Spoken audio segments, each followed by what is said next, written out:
લગાવવામાં આવી રહ્યા છે, શું કહેશો? ઉત્તરાયણ નજીક છે. ઉત્તરાયણની અંદર લોકોને મુશ્કેલી ના પડે. બાઇક વાળા હોય, સ્કૂટી વાળા હોય, સ્કૂટર વાળા હોય, તો એવા લોકો જ્યારે રોડ ઉપર જતા હોય અને દોરી ગળામાં પડે તો ગળું કપાઈ જવાના ઘણા બધા બનાવો કિસ્સાઓ બનતા હોય છે.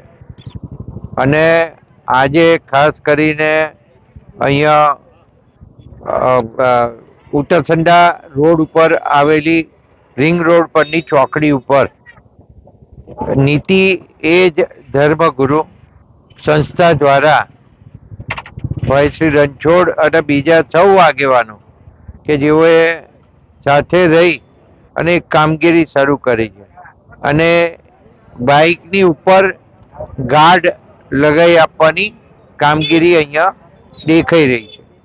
તો એ કામગીરી ખૂબ મહત્વની કામગીરી છે અને એ દરેક જણ સેફટી ગાર્ડ લગાવે એવું જરૂરી છે.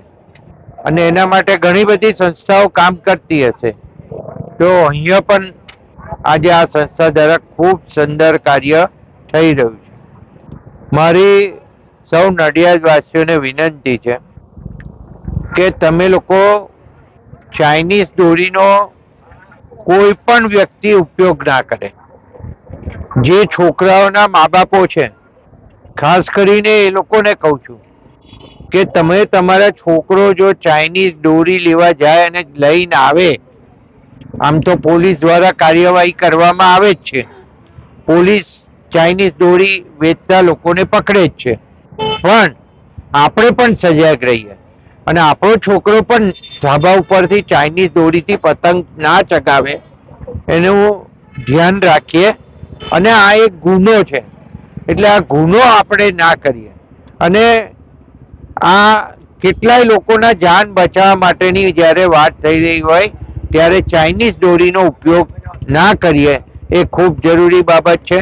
તો આ બધી બાબતોને ધ્યાનમાં રાખી અને આપણી 14મી જાન્યુઆરી ઉત્તરાયણનો તહેવાર નજીક જ છે અને પતંગો ચગવાની શરૂ થઈ ગઈ છે. તો સૌ સારી રીતે પતંગ ચગાવે એવી સૌને વિનંતી. My school is one such future-ready school where I understand each and every concept taught in the class and don't rote learn, where teachers don't just use books and blackboard to teach but use new ways of teaching and learning like audiovisual learning, activity-based learning and group activities, which enhances my conceptual understanding. My school also teaches coding, which is an important 21st century skill. Not just that, I get an opportunity to showcase my skill on a national platform. And with all this, I acquire important skills that make me future ready and confident. Would you also like to know where is my future ready school? Visit now and see for yourself.